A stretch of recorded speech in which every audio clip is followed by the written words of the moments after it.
legal right kind of video. இந்த வீடியோல நம்ம என்ன பார்க்க போறோம் அப்படினு பார்த்தா ப்ராப்பர்ட்டி ஆக்டோட ஃபீச்சர்ஸ் தான் நம்ம பார்க்க போறோம். ஆக்சுவலி ப்ராப்பர்ட்டி ஆக்ட்ன்றது ரொம்ப பெரிய ஆக்ட். இதுல வந்து நம்ம கம்ப்ளீட்டா எல்லாமே பார்க்கணும் அப்படினா கண்டிப்பா ஒரு வீடியோ பத்தவே பத்தாது.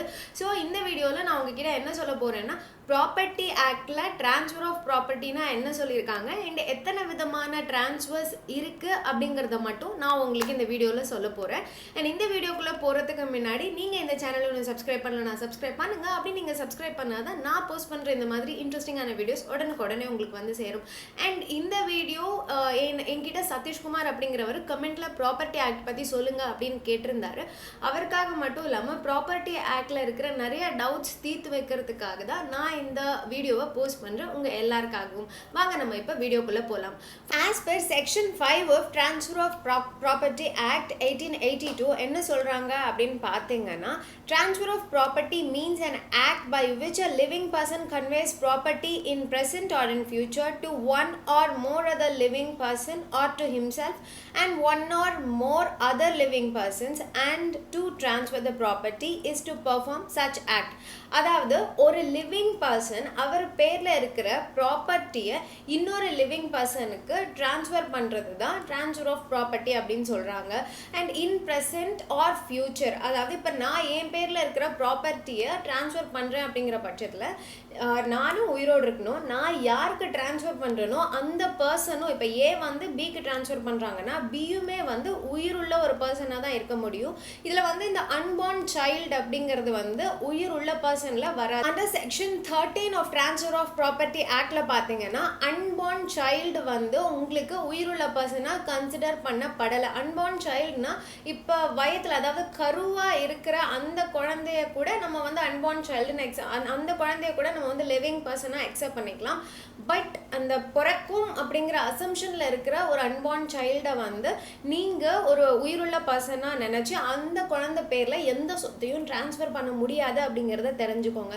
ஸோ ஒரு லிவிங் பர்சன் இன்னொரு லிவிங் பர்சனுக்கு ஒரு பர்சன் மேலேயோ இல்லை 2-3 பர்சன் மேலேயோ அதாவது இந்த ஏன்ற பர்சன் வந்து அவர்கிட்ட இருக்கிற அந்த ப்ராப்பர்ட்டி ரைட்ஸ், அவரோட ப்ராப்பர்ட்டியை இன்னொரு உயிரோடு இருக்கிற பர்சனுக்கு ட்ரான்ஸ்ஃபர் ஆஃப் ப்ராப்பர்ட்டி. அண்ட் அது இப்பவும் இருக்கலாம், அதாவது ப்ரெசென்ட்லயும் இருக்கலாம், இல்லை ஃபியூச்சர்லயும் நடக்கிற மாதிரி நம்ம வந்து பத்திரம் பதிஞ்சுக்கலாம். அதாவது ஃபியூச்சர்ல அப்படின்னா இன்னைக்கு வந்து நான் இருக்கேன் அப்படின்ற பட்சத்தில் என்னோட ப்ராப்பர்ட்டியை 10 வருஷத்துக்கு அப்புறமா இந்த பர்சனுக்கு நான் வந்து அசைன் பண்றேன், இந்த பர்சனுக்கு வந்து நான் டிரான்ஸ்ஃபர் பண்றேன் அப்படிங்கிற மாதிரி நம்ம வந்து இந்த டிரான்ஸ்ஃபர் ஆஃப் ப்ராப்பர்ட்டியை அசைன் பண்ணிக்கலாம். ஸோ ஒரு உயிருள்ள பர்சன் இன்னொரு உயிருள்ள பர்சனுக்கு அந்த ப்ராப்பர்ட்டியை டிரான்ஸ்ஃபர் பண்றதா transfer of property as per section 5 of transfer of property. Types of transfers அப்படின்னு இருக்கு. அதுல என்னென்ன கைண்ட் ஆஃப் டிரான்ஸ்ஃபர் இருக்கு அப்படின்னு பாத்தீங்கன்னா sale, mortgage, lease, exchange and gift. இது 5மே வந்து ஒரு விதமான டிரான்ஸ்ஃபர் ஆஃப் ப்ராப்பர்ட்டி தான். இதுல சேல் அப்படின்னு எடுத்துக்கிட்டீங்கன்னா கம்ப்ளீட்டா இப்போ என் பேர்ல இருக்கிற ஒரு ப்ராப்பர்ட்டியை நான் இன்னொரு பர்சனுக்கு ஒரு கன்சிடரேஷனுக்கு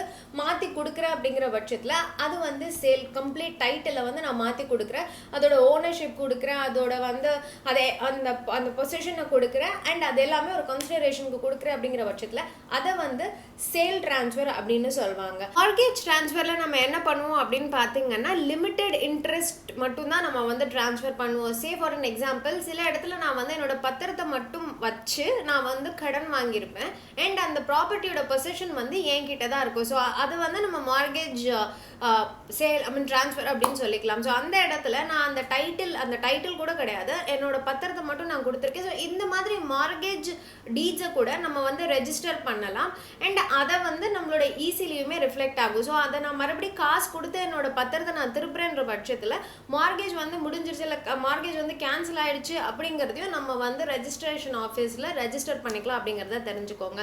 அதுக்கப்புறமா இந்த லீஸ் டிரான்ஸ்ஃபர் அப்படின்னா என்னன்னா நான் வந்து பொசிஷனை மட்டும் உங்களுக்கு டிரான்ஸ்ஃபர் பண்ணியிருப்பேன் ஃபார் சம் கன்சிடரேஷன். ஸோ இப்போ என்னோட ப்ராப்பர்ட்டி இருக்கு, அந்த ப்ராப்பர்ட்டியை வந்து நான் ஒரு 5 வருஷத்துக்கோ 10 வருஷத்துக்கோ லீஸ் கொடுக்குறேன் அப்படின்னா அந்த லீஸ் அக்ரிமெண்ட்ல ரொம்ப கிளியரா மென்ஷன் பண்ணியிருக்கிறது என்னன்னா டைட்டில் எந்த விதத்துலையும் லெஸிக்கு வந்து ட்ரான்ஸ்ஃபர் பண்ணப்படலை. இந்த கன்சிடரேஷனுக்கு நான் ஒரு 5 வருஷத்துக்கு மட்டும் என்னோட ப்ராப்பர்ட்டியாக லீஸ் கொடுத்துருக்கேன். அந்த 5 வருஷம் முடிஞ்சதுக்கப்புறமா ப்ராப்பர்ட்டியோட பொசிஷனும் எனக்கு வந்துடணும் அப்படிங்கிற மாதிரி ஒரு டாக்குமெண்ட் போட்டு ட்ரான்ஸ்ஃபர் பண்ணுறது தான் லீஸ் ட்ரான்ஸ்ஃபர். கிஃப்ட் ட்ரான்ஸ்ஃபர்னா என்னன்னு பார்த்தீங்கன்னா, ஒரு கன்சிடரேஷனே இல்லாமல் நான் வந்து ஒரு ப்ராப்பர்ட்டியை ட்ரான்ஸ்ஃபர் பண்ணுறேன் அப்படிங்கிற பட்சத்தில் அதை வந்து கிஃப்ட் ட்ரான்ஸ்ஃபர் அப்படின்னு சொல்லுவாங்க. அதாவது இப்போ என்னோட தாத்தா என்னோட பாட்டியில் நானே இருக்கேன் அப்படின்னா என்கிட்ட இருக்கிற ஒரு ப்ராப்பர்ட்டியை நான் வந்து ஒருத்தவங்களுக்கு கன்சிடரேஷனே இல்லாமல் நான் வந்து அவங்களுக்கு அதை கிஃப்டாக கொடுக்குறேன் அப்படின்ற பட்சத்தில் தான் தானம் அப்படின்னு தமிழில் சொல்லுவாங்க, தான பத்திரம் அப்படின்னு சொல்லுவாங்க. ஸோ அந்த ப்ராப்பர்ட்டியை நான் வந்து அவங்களுக்கு கிஃப்ட், அதாவது தானமாக தரேன் அப்படிங்கிற பட்சத்தில் அவங்க எனக்கு எந்த கன்சிடரேஷன், அதாவது காசு எதுவுமே கொடுக்க மாட்டாங்க. ஸோ நான் என்னோட ப்ராப்பர்ட்டியை மட்டும் அவங்களுக்கு கம்ப்ளீட்டாக ட்ரான்ஸ்ஃபர் பண்ணி தருவேன். ஸோ இதில் சேலுக்கும் இந்த கிஃப்ட்டுக்கும் என்ன டிஃப்ரென்ஸ் அப்படின்னு பார்த்தீங்கன்னா, சேலில் கன்சிடரேஷன் இருக்கும், அதாவது பணம் வாங்கிட்டு நான் வந்து என்னோட ப்ராப்பர்ட்டியை தரதா இருக்கும். வேறு இந்த கிஃப்ட் ட்ரான்ஸ்ஃபரில் வந்து உங்களுக்கு பணம் வாங்காமல் நான் என்னோட ப்ராப்பர்ட்டியை வந்து கம்ப்ளீட்டாக அவங்களுக்கு தருவேன். ஸோ அதுதான் வந்து கிஃப்ட் ட்ரான்ஸ்ஃபர் அப்படின்னு சொல்லலாம். அண்ட் எக்ஸ்சேஞ்ச் ட்ரான்ஸ்ஃபர் என்ன அப்படின்னு பார்த்தீங்கன்னா, என்கிட்ட இருக்கிற ப்ராப்பர்ட்டியை கொடுத்துட்டு நான் அதுக்கு ஈக்குவலான இன்னொரு ப்ராப்பர்ட்டியை வாங்கிக்கிறேன். இதுக்கு வந்து நம்ம பெஸ்ட் எக்ஸாம்பிள் என்ன சொல்லலாம் அப்படின்னு பார்த்தீங்கன்னா, ஒரு அப்பா இருக்காங்க, அந்த அப்பாவுக்கு வந்து 2 பசங்க இருக்காங்க அப்படின்னு வச்சுக்கோங்க. ஸோ அந்த 2 பசங்களுக்கு அவர் வந்து அவரோட சொத்துக்களை பிரித்து கொடுத்துட்டாரு. கொடுத்ததுக்கு அப்புறமா இந்த அண்ணன் வந்து தம்பிக்கிட்ட கொடுத்த அந்த ப்ராப்பர்ட்டி தான் வேணும் அப்படிங்கிறத அவரோட ஆசையை வந்து தம்பிக்கிட்ட சொல்லி அதை தம்பியும் அக்செப்ட் பண்ணிக்கிட்டு, ஸோ அந்த ப்ராப்பர்ட்டி நான் உனக்கு கொடுக்குறேன், அதுக்கு பதில் நான் உனக்கு அப்பா கொடுத்த ப்ராப்பர்ட்டியை எனக்கு மாற்றி கொடு அப்படின்னு சொல்கிறாங்க. அப்படின்னா அவங்க 2 பேரும் முழு மனசோட அவங்க பேரில் இருக்கிற டைட்டில்ஸை கம்ப்ளீட்டாக மாற்றிக்கிறாங்க அப்படிங்கிற பட்சத்தில் அது வந்து எக்ஸ்சேஞ்ச் ட்ரான்ஸ்ஃபர் அப்படின்னு சொல்லுவாங்க. ஸோ இதுதான் வந்து நம்மளோட ப்ராப்பர்ட்டி ஆக்டில் இருக்கிற கைண்ட்ஸ் ஆஃப் ட்ரான்ஸ்ஃபர் அப்படிங்கிறத தெரிஞ்சுக்கோங்க. அதாவது sale, mortgage, lease, exchange and gift, இது 5மே நம்மளோட இந்தியாவில் ஃபாலோ பண்ணிட்டு இருக்கிற கைண்ட்ஸ் ஆஃப் ட்ரான்ஸ்ஃபர் அப்படிங்கிறத தெரிஞ்சுக்கோங்க. இந்த மாதிரி ட்ரான்ஸ்ஃபர் ஆஃப் ப்ராப்பர்ட்டி ஆக்டில் சில ட்ரான்ஸ்ஃபர்ஸை ட்ரான்ஸ்ஃபர் ஆஃப் ப்ராப்பர்ட்டி அப்படின்னு எடுத்துக்க மாட்டாங்க. அதாவது transfer of property act 1882 not amounting to transfer of property என்னென்னலாம் அப்படின்னு பார்த்தீங்கன்னா, பார்ட்டிஷன், ஒரு குடும்பத்தில் குடும்ப பாக பிரிவினை அப்படின்னு இருக்குது பார்த்தீங்களா, அதை வந்து ட்ரான்ஸ்ஃபர் ஆஃப் ப்ராப்பர்ட்டி அப்படின்னு அவங்க கன்சிடர் பண்ணுறது கிடையாது. அந்த இடத்துல அவங்க வந்து ஒரு வீடு இருக்குது, அந்த வீடு அண்ணன் தம்பிங்களுக்கு பாகம் பிரித்து தராங்க அப்படின்னா அது ட்ரான்ஸ்ஃபர் ஆஃப் ப்ராப்பர்ட்டி கிடையாது, அது வந்து பார்ட்டிஷன் அப்படிங்கிறத அவங்க சொல்கிறாங்க.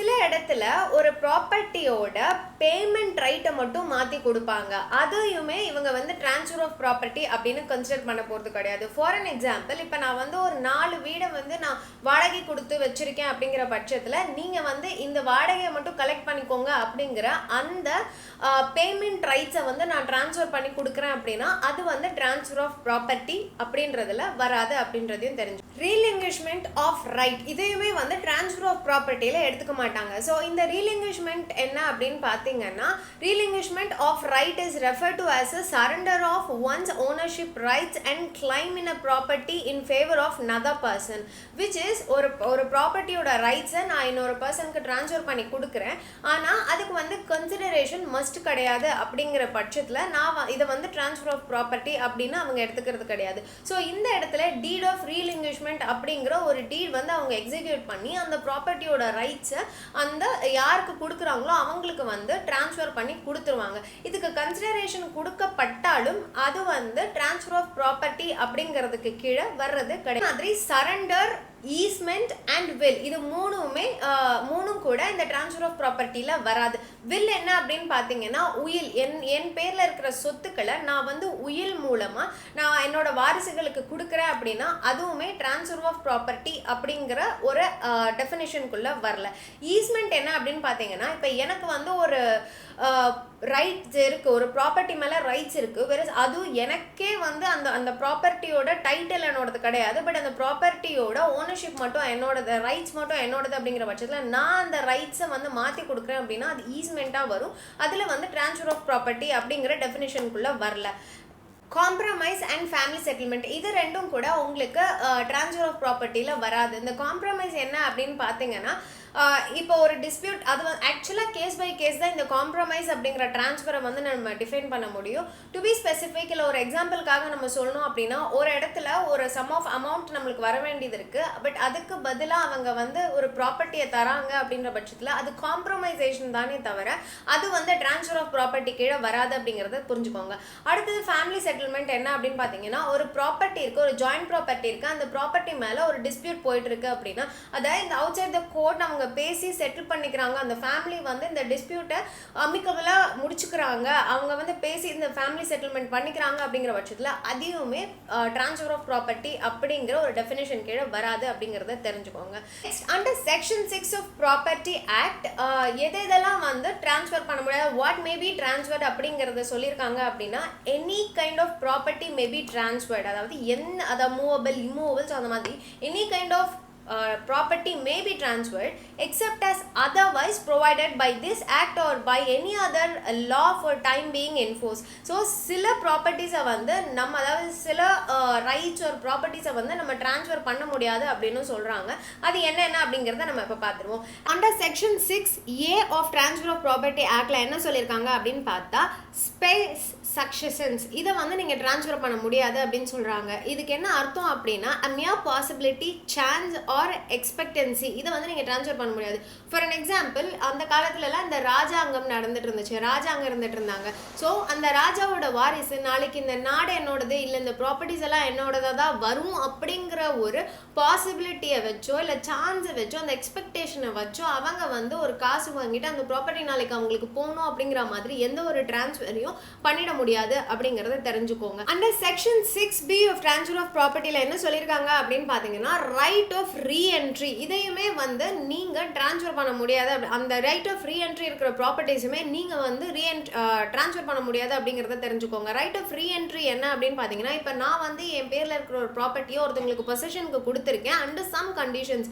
இப்போ நான் வந்து ஒரு நிலம் கொடுத்துருக்கேன், அந்த நிலத்தில் வந்து நீங்கள் இந்த இடத்துல கிணறு தோண்டக்கூடாது அப்படிங்கிற ஒரு கண்டிஷனோடு நான் கொடுத்துருக்கேன் அப்படிங்கிற பட்சத்தில், அப்படி நீங்கள் கிணறு தோன்ற பட்சத்தில் நான் உள்ளே வர முடியும் அப்படிங்கிற ஒரு ரைட்ஸ் எனக்கு இருக்குது அப்படின்னா ரைட் ஆஃப் ரீஎன்ட்ரி அதுதான். ஸோ அந்த மாதிரி எந்த ஒரு ப்ராப்பர்ட்டியுமே யாராலையும் ட்ரான்ஸ்ஃபர் பண்ண முடியாது அப்படிங்கிறத தெரிஞ்சுக்கோங்க.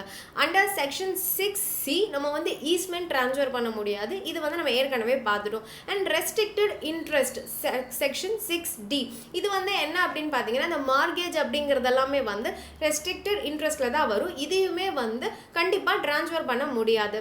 அடுத்தது மெயின்டெனன்ஸ், ஒரு future maintenance எனக்கு வரும், a right to future maintenance in whatsoever manner arising secured or determined cannot be transferred அப்படின்றத தெரிஞ்சுக்கோங்க. செக்ஷன் 6E என்ன சொல்லியிருக்காங்கன்னா, mere right to sue, அதாவது ஒரு ப்ராப்பர்ட்டி மேலே எந்த நேரமும் வந்து ஒரு கேஸ் வரலாம், ஒரு லீகல் டிஸ்பியூட் வரலாம் அப்படிங்கிற ஒரு ப்ராப்பர்ட்டியை கண்டிப்பாக ட்ரான்ஸ்ஃபர் பண்ண முடியாது அப்படிங்கிறத தெரிஞ்சுக்கோங்க.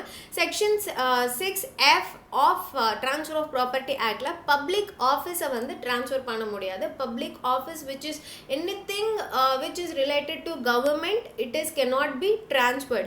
And section 6Gல என்ன சொல்லியிருக்காங்க அப்படின்னா, பென்ஷன்ஸ், ஒரு பர்சனோட பென்ஷன் அதை வந்து கண்டிப்பாக ட்ரான்ஸ்ஃபர் பண்ண முடியாது, pension, stipend, anything. And section 6N of transfer of property ஆக்டில் நேச்சர் ஆஃப் இன்ட்ரெஸ்ட்டையுமே நம்ம வந்து ட்ரான்ஸ்ஃபர் பண்ண முடியாது அப்படிங்கிறத தெரிஞ்சுக்கோங்க.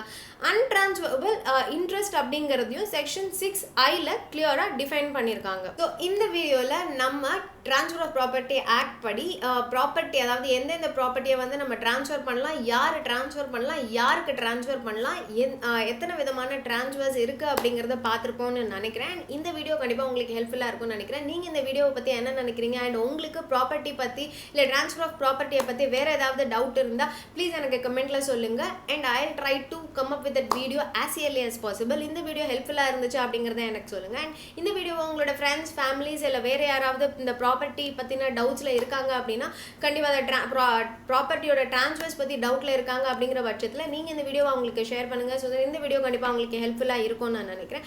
அண்ட் இதே மாதிரி இன்ட்ரெஸ்டிங்கான இன்னொரு வீடியோவில் நான் வந்து உங்களை பார்க்குறதுக்கு முன்னாடி ஹாவ் அ கிரேட் டே. சாயா தமிழச்சி.